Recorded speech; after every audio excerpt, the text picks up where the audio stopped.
All right. Welcome into this edition of the Milwaukee Bucks on Tap podcast.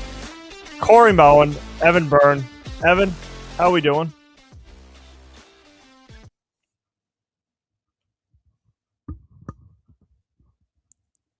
Evan's internet is a little spotty at the moment, so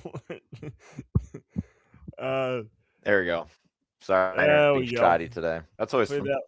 Hopefully that works. Who do you have? Spectrum? AT&T. Oh boy. My Ethernet usually connects, but today it decided not to connect because why would it? You know. You know what? That's tough. Okay, doing this podcast, we've always done it from separate areas and stuff like that. So, you'll never know when the internet's going to go out or Correct. have difficulties. Not much you can do about that. So let's just let's get the podcast started. First of all, before we begin, huge congrats to the USA men's hockey team. Yep. Winning gold for the first time since 1980. I don't believe that win was or ever will be as big as the one in 1980. It's a cool moment. Not at all. It's a cool moment. But college kids being the Soviet Union, the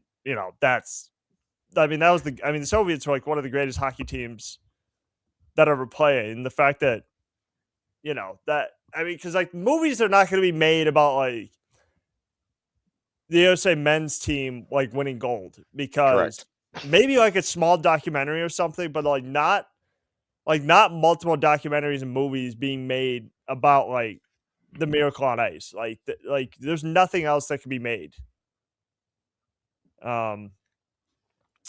So, and again, it's always good to beat the Canadians. Exactly. It's all I'm going to say. Our sport. Look, keep in mind too, despite the fact that ice hockey was for the most part predominantly played in Canada. They still haven't won a Stanley Cup final since 1993. Mm-hmm. That's the crazy part about it. It's like, for as many Canadian teams as there are, they still cannot break through and win a damn Stanley Cup. Yeah. The southernmost team win the last 2 years. I know. No, I know. And I don't even think the Panthers are even Panthers have slipped a little bit this year, haven't they? Yeah. I don't know if they're in a playoff spot right now. Ugh. That's tough. But neither are the Devils, are they? No. Going from like the best team in the league to one of the worst. But hey, Jack Hughes with the game winner. I'll take that. Poor Frank the Tank. Oh God. Poor Frank the Tank. About to kill him. Okay. You know what? By the way, even going back on Frank the Tank for a sec, I'm happy with how much he's transformed his life because I'm telling you, his teams are going to kill him. Yep. His teams, like the Mets, the Dolphins, and the Devils. What a combo. That's a brutal combo. And he was a Nets fan at one point. Yep. He did switch. I did watch it. There is video evidence that he switched over to the New York Knicks because I can't cheer for the Nets anymore. And honestly, I don't know if you could do that, but if I were a Nets fan, I would kind of consider it. I'd understand, but I don't think I could. I don't think I could ever switch teams. I can't because who am I going to cheer for? Exactly. Like I can't cheer him. Like there's a huge part of me that's like if the Bucks get rid of Giannis, which we're going to get to him in a second, I don't know. Look, that's the thing is like Bucks fans are pretty spoiled, honestly, because me being a Bucks fan our whole life and you being a Bucks fan, it's just like there's a huge fraction of Bucks fans who have also, seen the Bucks without Giannis. Mm-hmm. Like we've talked about, the Andrew Bogut and John Salmons and Brandon Jennings, Monte Ellis days. We've talked about the infamous JJ Redick trade. Even go back to the ill-fated Steven Jackson trade. Like that. Like, and by the way, I don't even know why John Hammond thought that was going to work. Like oil and water between Scott Skiles being like a grouchy old school coach and Steven Jackson being like, taking any slight or any sort of disrespect and just be like, F you, dude. Yep. And keep this in mind too. And keep this in mind too, as well as we're going back to Bucks history. We even remember when Joe Alexander was like our 8th pick in the 2008 draft, and he didn't work out. We remember Leon, who I think we tried to get to Oh, be of like the next course. Yao Ming, and he was only there for a year because you're getting a good He dude sucked. from China, and you're sticking him in Milwaukee, and that's a huge like culture shock. Not saying it can't work. It worked with Giannis in Greece, but you know, if memory serves correct, or as I was reading his book, it almost didn't work. It almost didn't work because if Mhm. you guys remember, back when he was drafted, his whole thing was, okay, like I'm happy to be in Milwaukee, but it's like, can we get my family over here? Like he would ask every day, like, Yep. "Hey, can we get can we get my family? Like, because if we can't bring them over to Milwaukee, like I'm just gonna go back to Greece and I'm not gonna be playing in the NBA." That's what people forget is like, sure, like Giannis turned it into what he turned into, but else didn't happen if his family, if the Bucks weren't able to obtain a visa for his family. It almost did not work out. Mhm. And he's even talked about like in 2020, he almost retired then because he was like so like just being away from his family, like in the Yeah, right bubble. after the bubble.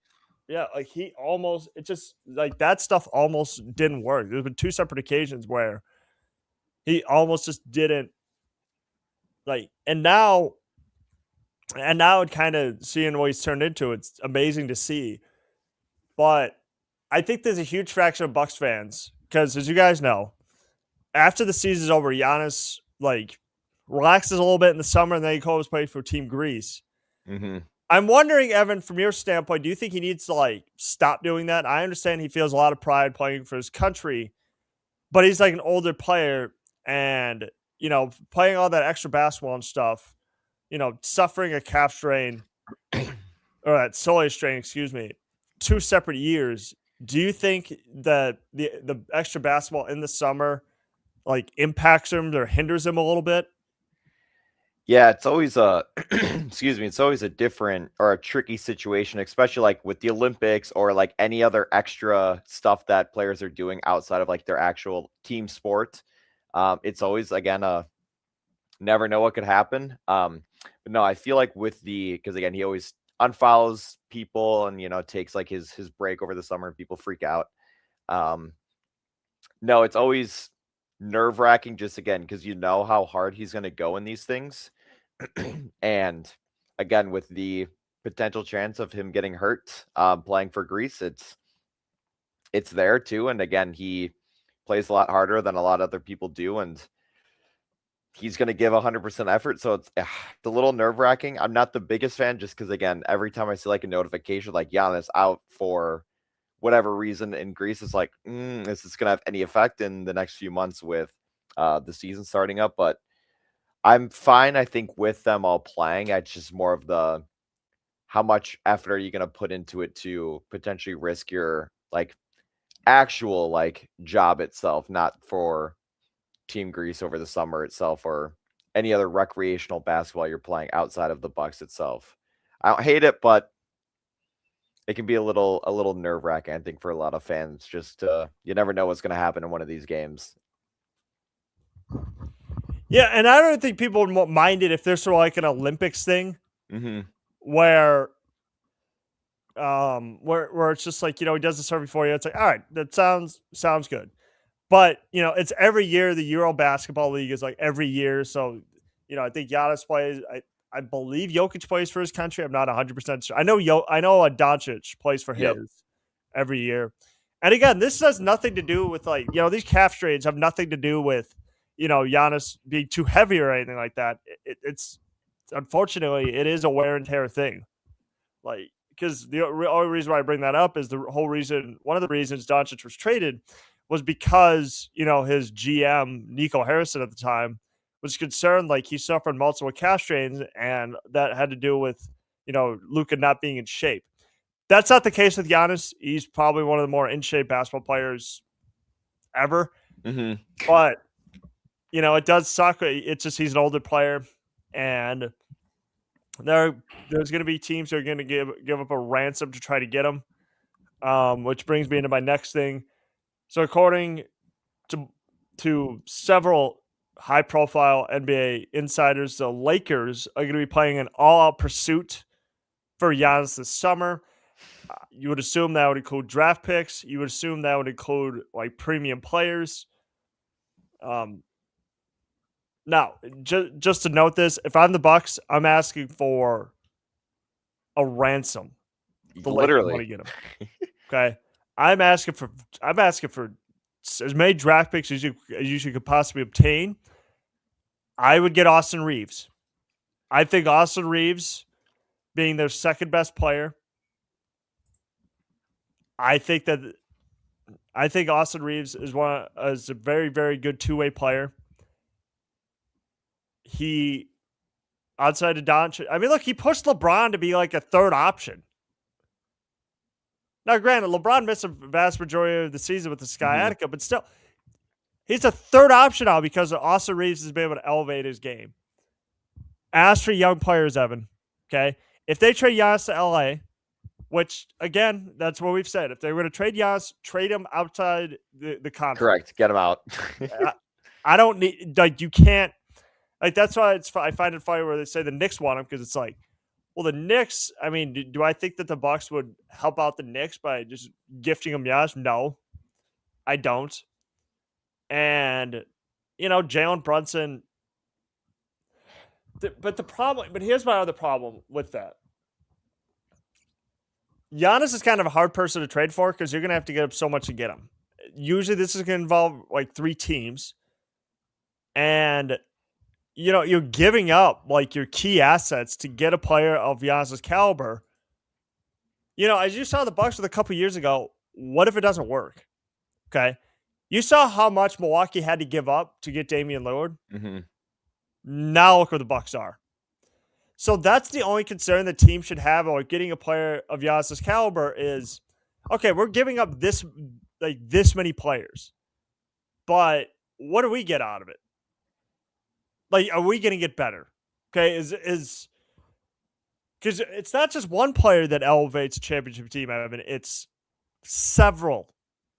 It's hard to win a championship, and when you're giving up like good rotational pieces to get one guy, then you have to. Then there could be a lot of pressure on that team to, get a championship within the first like 2 to 3 years. It didn't happen with Milwaukee. And, Lillard got hurt at like unfortunate moments. He didn't like being in Milwaukee. And now the Bucks are kind of dealing with this, like, got a couple young players like Cam Thomas specifically, but it is kind of shaping up to be an older roster. Slightly. I mean, let's out the young players. They got Kevin Porter, Ryan Rollins. Kuz's been in the league about 8 years. He's shifted to be an older player. Miles Turner, older. Yep. Gary Trent's getting up there. I think he's like 26 or 27. And, well, the thing is, Gary Trent's not even going to be on the team next year. Yeah. Evan, he's getting minutes with Thanasis. You think that guy's going to be on the team next year? No way in hell. Going 0 for 4 every game. And that is so sad to see that, because Gary Trent, we remember how he performed in the playoffs last year. Yep. Then it was a steal to get him back. So it sucks to see that he's been so bad this year that now he's getting minutes with like Andre Jackson Jr. and Thanasis, and because this guy at one point, even earlier in the season, was a key rotational piece. Yep. Now all of a sudden he can't even get minutes. Like Pete Nance is getting his minutes. And he's been doing well.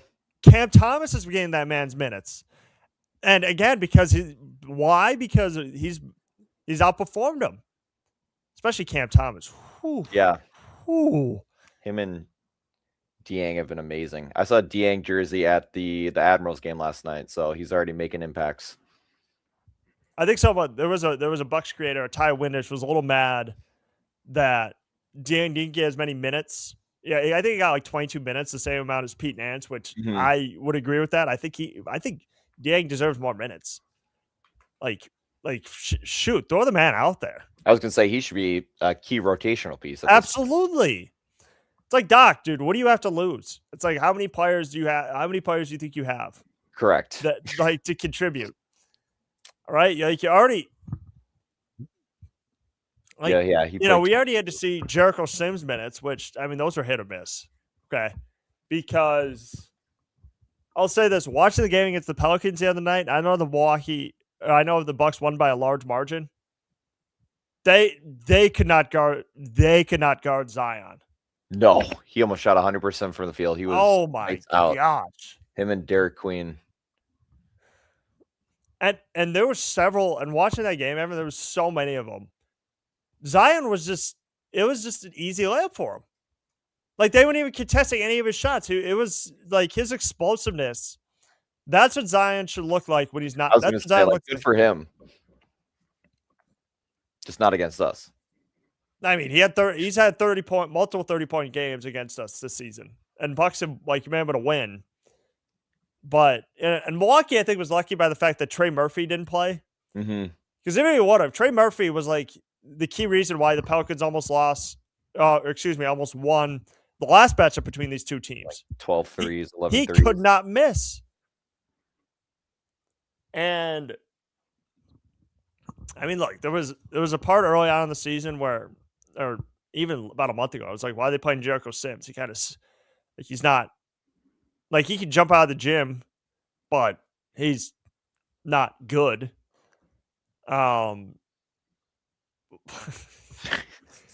Here's the part that makes me laugh about Jericho Sims. You can bank it that he's probably going to pick up at least one illegal screen a game. Yep. He'll just crush dudes. Like he crushed a dude the other night from New Orleans. He's so fast. Like when they're doing that, like him and Ajax, it's like they just do it so quick, and then the faster you do it, the worse it looks. He'll just crush dudes on a screen, and it's like going the other way. Like it's so funny to watch. So funny to watch Jericho Sims setting a screen because sometimes I just feel like it's like the first time he's done it. God, that's funny. All right, next topic. Does the Greek Freak need to stop talking about his future? As you've kind of seen before, he's had interviews with Malika Andrews. Mm-hmm. He's done an interview with a local Greek, I think it was like a Greek TV station or something.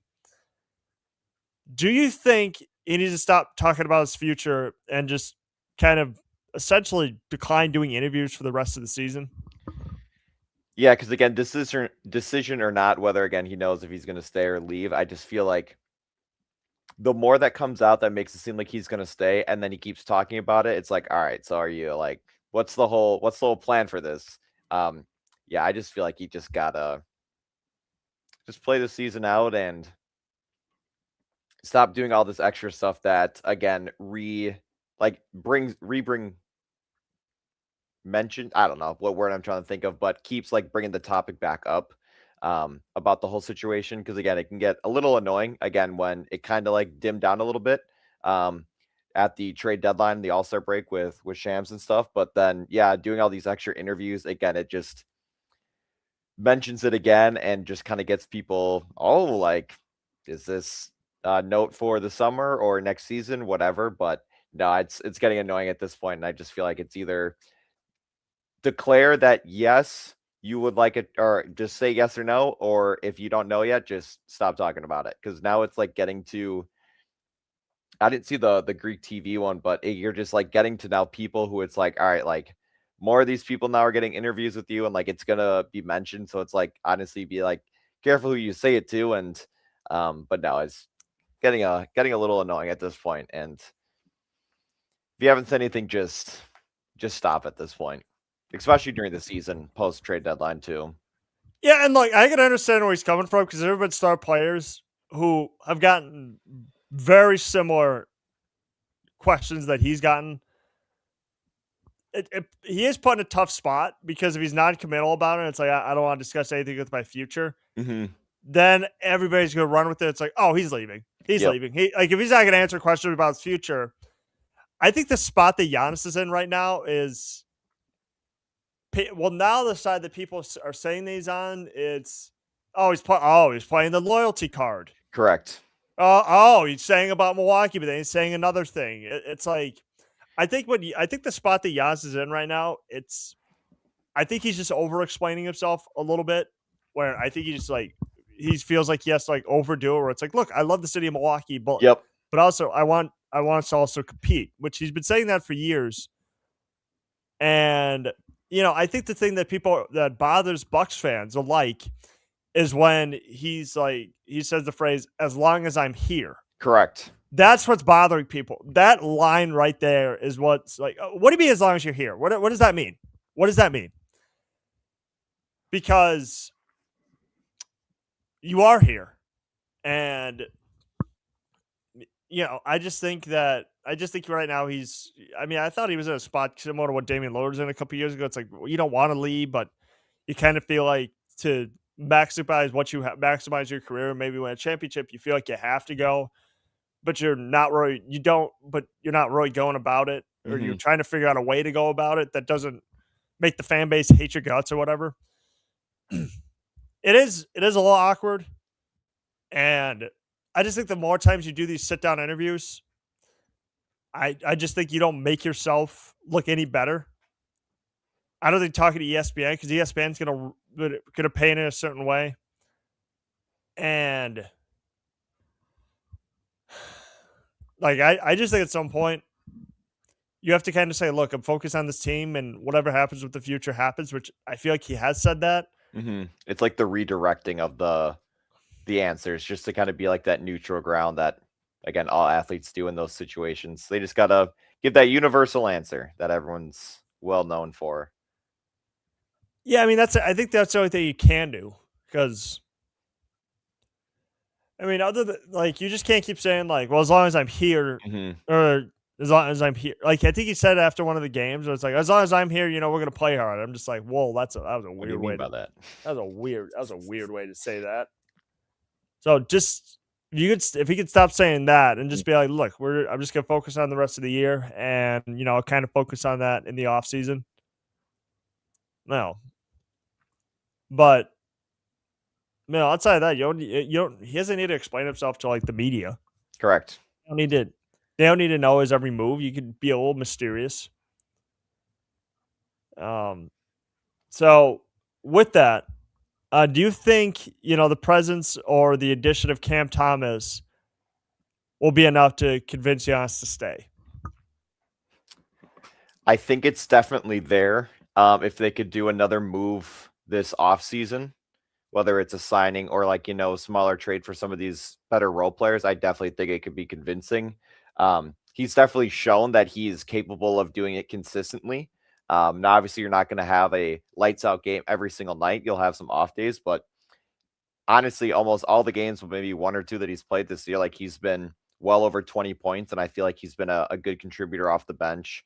Again, 27 points the other night, like efficient shooting, not the best 3-point shots, but again, you're still putting up big numbers in the paint itself. And I just feel like with him, and especially Dieng as well, like, you just got two younger guys who can help kind of contribute to the bench and maybe potentially start in the near future, depending on, again, who becomes trade. Sorry, an ad popped up on my website, and that kind of scared me. But the last 7 games he's been averaging 17 points a game, 50% shooting. So he's been doing well, and I feel like it's a good contribution. And again, the way that Giannis reacted against the Magic game, I feel like it's definitely been a step up and good second option off the bench to kind of have to help with that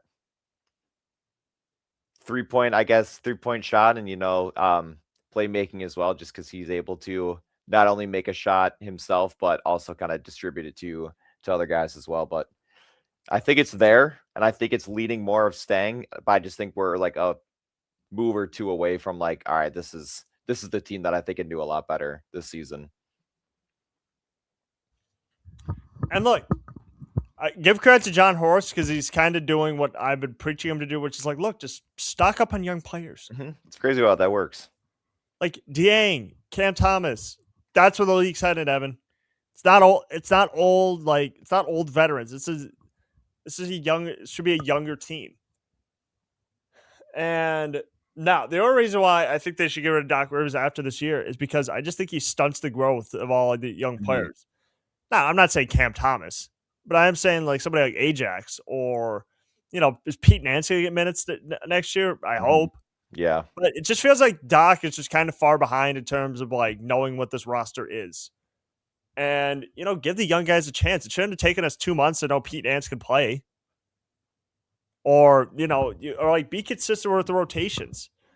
Like, why are you going to play like the one game where Pete Nance is playing well and then they don't play him because, we need more size? It's just like, dude, like play players who are playing well. Sorry, that sounded like a lot of P's. But get the guys in there that are going to play hard and play well. Like, you stuck with Gary Trent Jr. like way too long.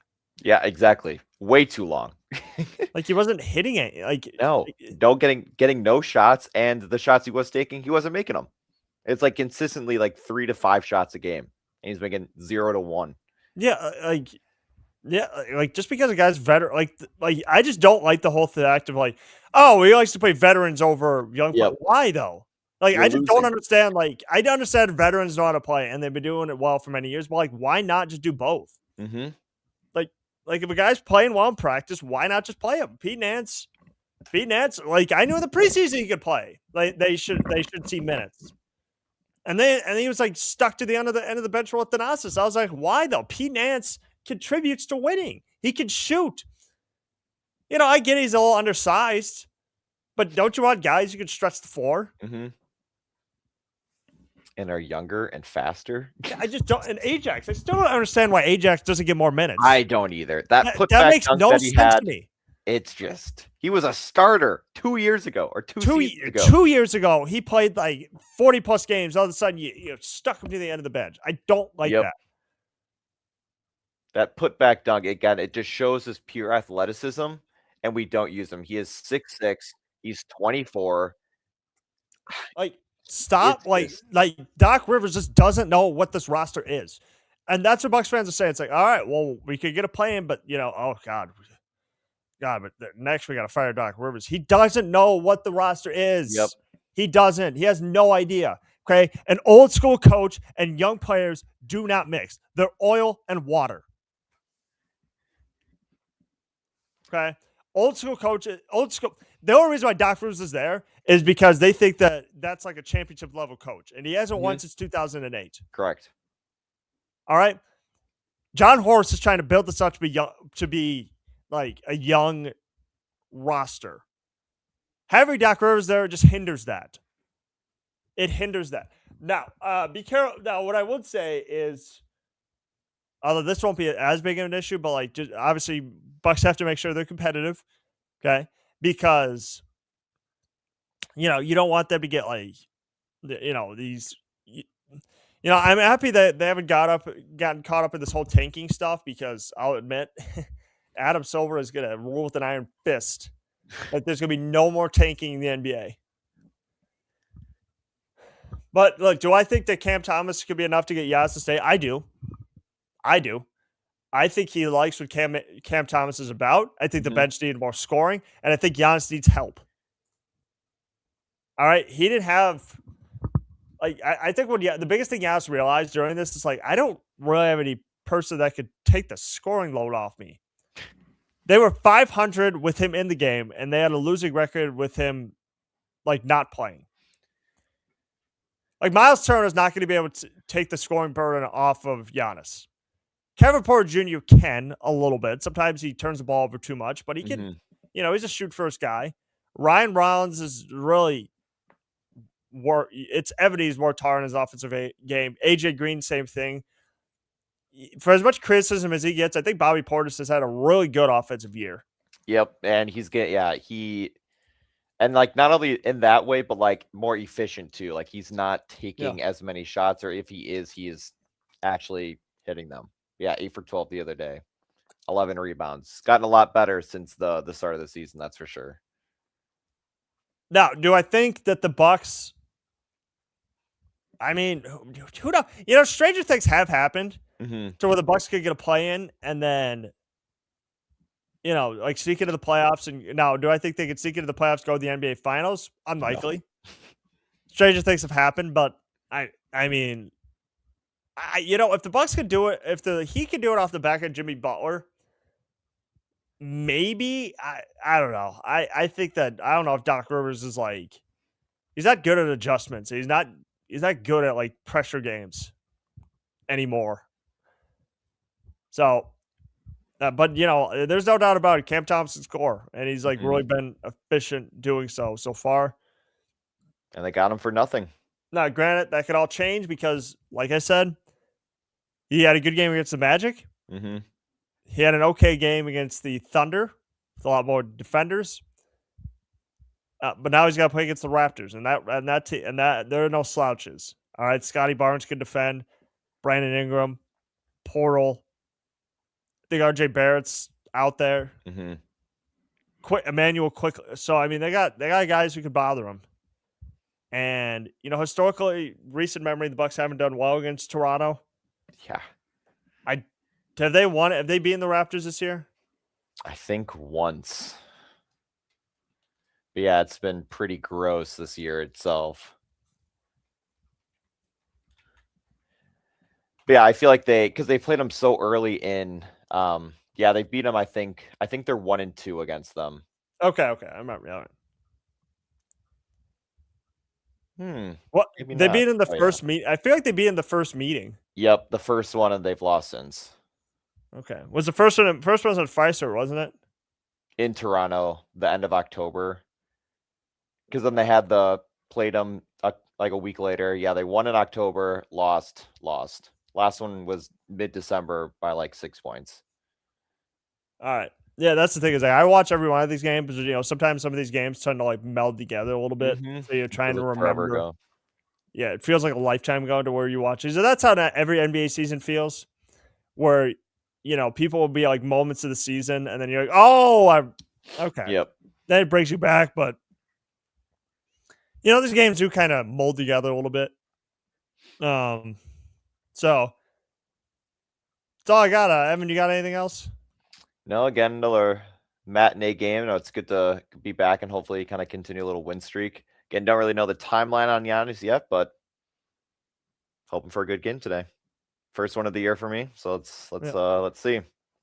Yep. And Bucks will be playing 9 out of 10 games at home. That's the good news. The bad news is the opponents won't. That's not an easy schedule. Yes, they're pretty good. Not easy schedule. They're going to be enduring. Yeah, quite a few games this week. But yeah, all 1, 2, 3, 4 games in a row. Yeah, then you got the Bulls, and the next 5 or so are back at home. Yep.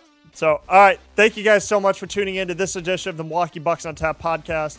And we'll see you guys next week.